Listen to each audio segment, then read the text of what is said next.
Hello everyone, welcome back to other video जहाँ पे आज हम पढ़ने वाले फॉर्मल लेटर। सो बेसिकली आप इस चीज़ को 9th 10th 8th किसी में भी यूज़ कर सकते हो। आपको पूरे फुल मार्क्स मिलेंगे, 5 में से 5 मार्क्स मिलेंगे अगर आप ये वीडियो पूरी देख लेते हो तो। सो चलिए स्टार्ट करते हैं। पहले हम इसका फॉर्मेट समझेंगे, उसके बाद एक सॉल्व एग्जाम्पल भी देखेंगे, ठीक है। तो देखो, फॉर्मल लेटर हम बेसिकली किसको लिखते हैं, या तो अपने जो ऑफिशियली यूज़ करते हैं, हम अपने फ्रेंड्स को नहीं लिख सकते ना फॉर्मल लेटर। तो हम फॉर्मल लेटर किसको लिख सकते हैं, अपने स्कूल के प्रिंसिपल को लिख सकते हैं, ऑफिस के बॉस को लिख सकते हैं, ऑफिस के मैनेजर्स को लिख सकते हैं, ऑफिस के या फिर एम्प्लॉयज़ को लिख सकते हैं, है ना, कलीग्स को लिख सकते हैं अपने। तो बेसिकली हम फॉर्मल लेटर किसी सी फॉर्मल जगह पे यूज़ करते हैं, ठीक है। तो चलिए देखते हैं कि कैसे फॉर्मेट रहता है इसका। देखो यहाँ पे सबसे पहले फॉर्मेट में आपको सबसे ऊपर राइट साइड में अपना नाम लिखना रहता है, ठीक है। आपका नाम, आपका जो भी नाम होगा आपको वो लिखना पड़ेगा सबसे ऊपर में, टॉप में। फॉर एग्जाम्पल मेरा नाम है अमन कुशवाहा, तो मैं यहाँ पे लिख दूंगा अमन, ठीक है। उसके बाजू में कुशवाहा। ये भी मैं रफ में समझा रहा हूँ, इसके बाद मैं आपको सॉल्व एग्जाम्पल के साथ समझाऊंगा। ये देखो, इसके बाद नीचे लिखना रहता है एड्रेस। अब देखो एड्रेस में आप क्या लिखोगे, आप सिर्फ अपनी एक सिटी का नाम नहीं लिख सकते ना, आपको थोड़ा सा प्रॉपर एड्रेस देना पड़ेगा।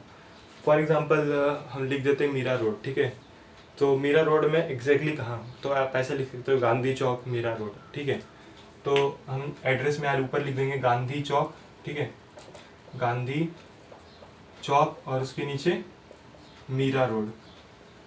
और लास्ट में पता है क्या करना है, लास्ट में यहाँ नीचे, यहाँ पे आपको ना, आप जो एड्रेस लिख रहे हो ना उस जगह का पिन डालना है, या फिर रैंडमली भी आप कोई भी पिन डाल सकते हो, पर आपको एक पिन लिखना पड़ेगा, ठीक है। तो वो पिन आपको यहाँ लिखना पड़ेगा इस जगह पे। चलो कोई भी एक रैंडम पिन डाल लेते हैं 901201, ठीक है। ऐसे एक आपको एक पिन लिखना पड़ेगा, आप कोई रैंडम पिन भी लिख सकते हो। इसके बाद देखो यहाँ पे ना डेट लिखने बोला है, ठीक है। तो हमें डेट कैसे लिखना है, देखो डेट लिखने का ना एक फॉर्मेट होता है। आप अगर सोचोगे कि आप ऐसे लिख दोगे 9 कौन सा महीना है, 8वां, ठीक है, 2026, तो ऐसे नहीं चलेगा, ठीक है। ये कॉमा वामा देके यहाँ पे डेट नहीं लिखना रहता है। यहाँ डेट लिखने का एक अलग फॉर्मेट होता है। कैसे लिखेंगे, देखो फॉर एग्जाम्पल आज 9 तारीख है ना, तो 9th ऑफ अगस्त, ठीक है। इसके बाद एक कॉमा देके 2026, ऐसे ऐसे हमें डेट लिखना है, ठीक है। अब देखो यहाँ पे नीचे बोला है रेसिपिएंट नेम। रेसिपिएंट नेम मतलब क्या होता है, देखो हम जिसको लेटर लिख रहे हैं, फॉर एग्जांपल हम अपने लिख रहे हैं स्कूल के प्रिंसिपल को, आपने स्कूल में कुछ बहुत बड़ा कांड कर दिया है, अब आपको सर से माफ़ी मांगनी है, हाँ, तो आप सर को लेटर लिख रहे हो, ठीक है। तो उधर पे आपको रेसिपिएंट नेम लिखना है। तो आप रेसिपिएंट नेम में अपने स्कूल के प्रिंसिपल का नाम लिख सकते हो कि सर, यहाँ पे मैंने सर का नाम लिख दिया, ठीक है। उसके बाद एड्रेस में आप अगर देखो आप अपने स्कूल के लिए लिख रहे हो तो आप ऑब्वियसली अपने स्कूल का एड्रेस डालोगे। अगर अपने ऑफिस के लिए लिख रहे हो तो ऑफिस का एड्रेस डालोगे। या फिर मान लो कि तुम ग्राम पंचायत में तुम्हें कोई लेटर वेटर जमा करना है, तो वहाँ का एड्रेस डाल सकते हो, ठीक है। उसके नीचे हमें लिखना है सब्जेक्ट, हम किस लिए लिख रहे हैं।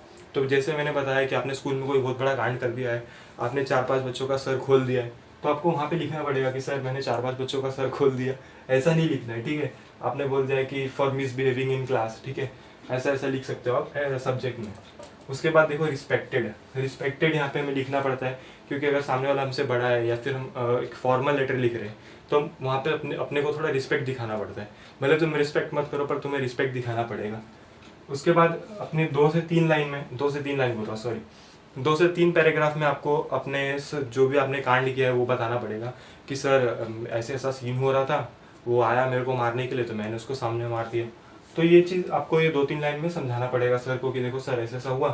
पहले शुरू के 2 लाइन में आपको समझाना पड़ेगा, तीसरे लाइन में आपको माफ़ी मांगनी पड़ेगी सर से कि सर मेरे से गलती हो गई, अब से नहीं करूँगा, ठीक है। और उसके बाद देखो यहाँ पे योर सिंसियर तो हो नहीं, फिर भी यहाँ पे लिखना पड़ेगा योर सिंसियरली या फिर रिस्पेक्टफुल, ठीक है। और सबसे नीचे योर नेम, आपका नाम। तो ये होता है फॉर्मेट। अभी हम इसको एक एग्जांपल के साथ देखते हैं। तो चलिए वीडियो में आगे बढ़ते हैं। ये हमारा एक एग्जांपल है।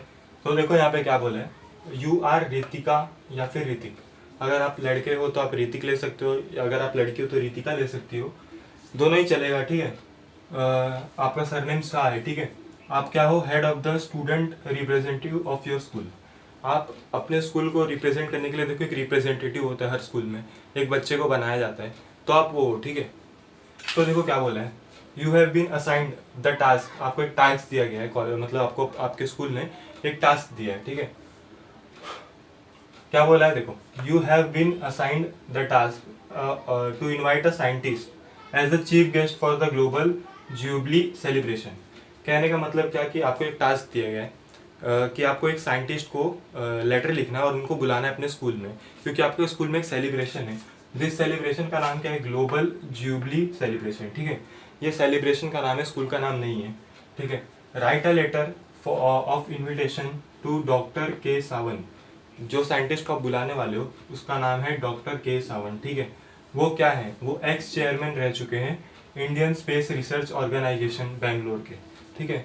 इंडियन स्पेस रिसर्च ऑर्गेनाइजेशन में वो एक्स चेयरमैन रह चुके हैं बैंगलोर में। तो आपको उनको बुलाने के लिए इनविटेशन लिखना है एक लेटर के फॉर्म में, फॉर्मल लेटर के फॉर्म में। तो ये काम आपके स्कूल ने आपको दिया है, ठीक है। तो देखो आप सबसे पहले अपना नाम लिखोगे, ऋतिक शाह, ठीक है। उसके बाद आप लिखोगे अपने स्कूल का नाम। आप अपने मन से कुछ भी बना सकते हो, अगर आपको यहाँ पे मेंशन करके दिया है। फॉर एग्जांपल आपको एग्जाम में यहाँ पे बोला है कि देखो आपको बेसिकली ये स्कूल का नाम लिखना है, तो ही आप वो नाम लिखोगे, वरना अपने मन से कुछ भी लिख सकते हो, ठीक है। तो जैसे मैंने लिख दिया ग्लोबल पब्लिक स्कूल। इसके बाद ये स्कूल कहाँ पे है, देखो मैंने आपको बोला था कि हमें एड्रेस लिखना पड़ेगा। तो देखो एड्रेस हमने लिखा है विकास नगर। अब विकास नगर कहाँ पे है, विकास नगर है बेंगलोर में, ठीक है। तो ये प्रॉपर एड्रेस हमने लिख दिया। उसके नीचे हमें लिखना है डेट मैंने आपको बताया था, डेट इसी फॉर्मेट में लिखना है। पहले आपको मंथ मतलब जो डेट है वो लिखना है, उसके बाद आपको मंथ लिखना है, उसके बाद आपको ईयर लिखना है। आपको इसी फॉर्म में लिखना है डेट को, तो ही आपको मार्क्स मिलेंगे, वरना आपके मार्क्स कट सकते हैं। तो चलिए आगे बढ़ते हैं। तो अब आगे बढ़ते हैं, होप आप लोग ने पहले वाला लिखा होगा। तो देखो यहाँ पे हमने 2 लिखा है। 2 उसके बाद किसको लिख रहे हैं वो रिप्रेजेंट करता है, ठीक है। क्या है, किसको हम लिख रहे थे, डॉक्टर के किसवन को, तो हम उनका नाम लिखेंगे। उसके नीचे लिखेंगे कि वो एक्स चेयरमैन रह चुके हैं इंडियन स्पेस रिसर्च ऑर्गेनाइजेशन के बैंगलोर में। ये उनके बारे में डिटेल है, ये उनका एड्रेस है, ठीक है। सब्जेक्ट क्या लिखेंगे हम, to invite the chief guest for golden jubilee celebration. हम उनको इनवाइट कर रहे हैं गोल्डन जुबली सेलिब्रेशन में, जो कि हमारे स्कूल में होने वाला है, ठीक है। तो उसके बाद हम लिखेंगे रिस्पेक्टेड डॉक्टर के किसवन। हम रिस्पेक्टेड लिख के नीचे लिखेंगे डॉक्टर के किसवन। तो ये उनके बारे में हम उसके बाद हम अपना पैराग्राफ चालू करेंगे, जो कि इसको मेन बॉडी बोलते हैं, ठीक है। तो मेन बॉडी में हम अपने मन से कुछ भी बना के लिख सकते हैं। फॉर एग्जांपल आप पहले 2 पैराग्राफ में लिखो, पहले पैराग्राफ में लिखोगे कि हमारे स्कूल में ये इवेंट हो रहा है। तो फिर उसके बाद आप सेकंड इवेंट में थोड़ा उसको और सेकंड पैराग्राफ में उसको थोड़ा और एक्सपेंड करोगे कि आप हमारे इवेंट में आप आइए, हम आपको इन्विटेशन दे रहे करके। और थर्ड पैराग्राफ में आप ये लिखोगे कि हम आपको बुला रहे, आप ज़रूर आइए, ऐसा ऐसा करके आप 3 पैराग्राफ बना के लिख सकते हैं। लास्ट में आप लिखेंगे थैंक्स, ठीक है। उसके बाद योर रिस्पेक्टफुल, ठीक है, और नीचे में अपना नाम, ऐसा, ठीक है। सो आई होप आपको ये वीडियो पसंद आई होगी। Thank you so much for watching, bye bye.